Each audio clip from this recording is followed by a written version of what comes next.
So, yun na nga. Dito tayo ngayon sa McDo. Yo, what's up mga boss? Kumusta kayo dyan? Magandang gabi. Time check natin ay 10:45 na ng gabi. So, ngayong araw pala na to mga boss, no, ay busy tayo kanina.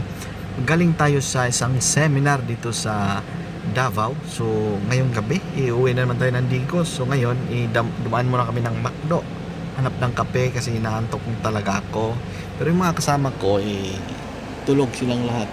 Nandun sila. Di ba? Kanya-kanya silang pwesto.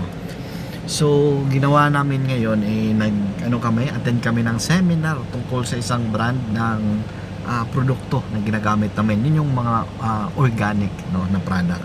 So, bukas is nasa Kidapawan branch naman tayo kasi pupunta natin yung branch natin kasi mga boss na malapit ng ating first year anniversary sa ating branch, kaya kita-kits sa ating branch dyan sa Kidapawan at marami tayong mga exciting freebies, promo na ibibigay.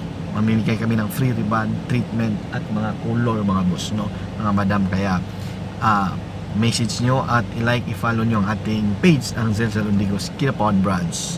At yan lang muna, inom muna ako ng kape, naantok ako. Update ko bukas yung seminar namin kung anong natutunan namin.